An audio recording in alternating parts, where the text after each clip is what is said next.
Hello दोस्तों, आज की कहानी है प्यासी दुल्हन भाग 11। गीता ने पति से पूछा तो उसने ऐसी किसी पार्टी में जाने से मना कर दिया। गीता मन मसोच कर रह गई। अगले दिन जब आनंद ऑफिस के लिए निकले तो गीता मधु से मिलने के लिए बेचैन हो गई, मगर उसके पास जाए कैसे। इस ज़माने में आज की तरह फ़ोन की सुविधा नहीं थी। कैसे संदेश भिजवाए। उसने एक तरकीब सोची। वह तुरंत अपनी नंद छुटकी के पास पहुंची। बोली, छुटकी आज तुम क्या कर रही हो? कुछ खास नहीं, उसने तपाक से उत्तर दिया। मुझे बाजार में एक काम है, मेरे साथ चलेगी? हाँ चलूँगी, मगर क्या काम है? उसने चहक कर कहा। तुम बस चल, वो बाद में बताऊंगी। गीता ने उसे मना लिया और जल्दी काम निपटाने में लग गई। माँ बापू कहकर गीता ननद को साथ ले जा पहुंची राजीव के घर। छुटकी उन्हें पहले से ही जानती थी। भाभी मधु से खूब बातें की। मौका देख मधु ने कहा, छुटकी बाबू हम कुछ देर में आते हैं, तब तक वह घर रहकर बनाओ खाना। क्या मतलब, आप कहाँ जा रहे हो? हाँ हम डॉक्टर के पास जा रहे हैं, भाभी को कुछ दिखाना है। क्या मतलब, भाभी कोई खुशखबरी आने वाली है? वो खुशी से उछली। मधु ने इशारा किया। गीता बोली, हाँ यही कुछ समझ लो, मगर अभी कुछ पक्का नहीं है। और वो दोनों घर से बाहर निकल गई। मधु ने रिक्शा किया और वो चल पड़ी अनजान दिशा की ओर। मधु राजीव के साथ वहाँ कई बार जा चुकी थी, मगर आज वो जा रही थी गीता के साथ। वहाँ राजीव जो मिलने वाले थे सब पहले से ही निर्धारित था। कुछ ही देर में वो दोनों एक ऐसे स्थान पर पहुंचे जो शहर से दूर था। एक शान में से मकान के आगे वो रुके। रिक्शे वाले को रवाना किया और वो अंदर घुसे। गीता के मन में ऐनाम सा डर बैठ गया। न जाने कैसे लोग होंगे वहाँ, कैसे माहौल होगा, मगर हिम्मत बांध जाती थी कि मधु साथ थी। सामान्य से दिखने वाले मकान में अंदर एक गलियारा था। उसे पार करते ही एक बड़ा कमरा नजर आया। कमरे के बाहर एक गार्ड खड़ा था जो आने वाले लोगों का परिचय कार्ड देख रहा था। दोनों गार्ड के पास पहुंचे। गार्ड ने एक गहरी दृष्टि गीता पर जमाई, जिसे देख गीता सहम सी गई।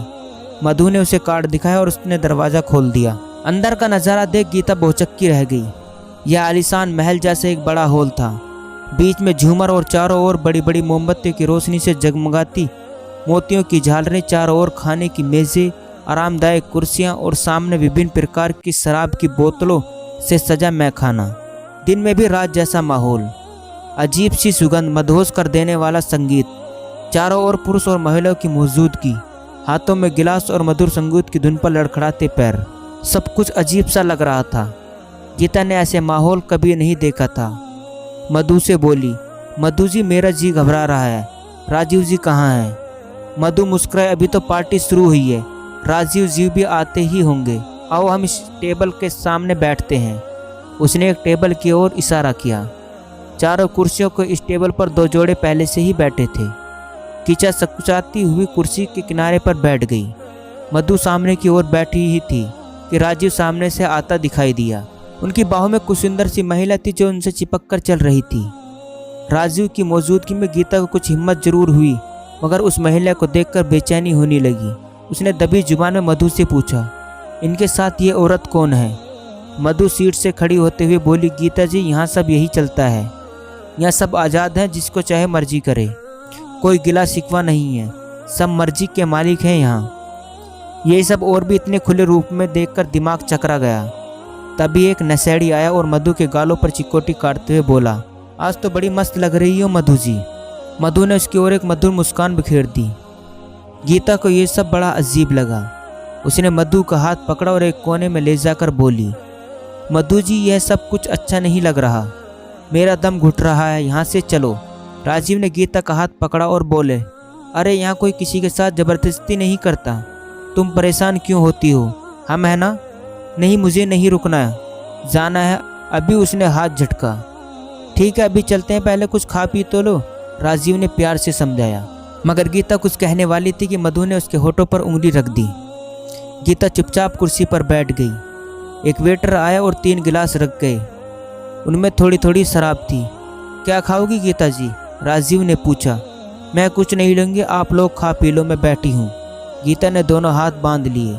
आप नहीं लोगी तो हम भी नहीं लेंगे, बस यही है, इसके बाद कुछ नहीं लेंगे। ले लो, राजीव ने उसकी ओर हवाई चुम्बन लेते हुए कहा। गीता ने बेमन से गिलास उठाया और एक झटके में खाली कर दिया। बड़ा अजीब सा स्वाद था, मुंह का सेला हो गया। फ्राइड काजू की प्लेट में 2 काजू उठाकर राजीव ने उसके मुंह में डाल दिए।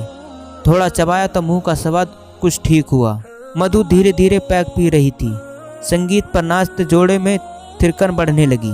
रोशनी गुलाबी हो गई, मधोसी चीज छाने लगी। गीता चलने के लिए उतावली हुए जा रही थी, मगर पार्टी का माहौल और रंगीन होने जा रहा था। क्या होगा आगे जानने के लिए कहानी का अगला भाग जरूर देखें। दोस्तों, ये था प्यासी दुल्हन भाग 11। दोस्तों, कहानी अच्छी लगी हो तो चैनल को सब्सक्राइब करना ना भूलें।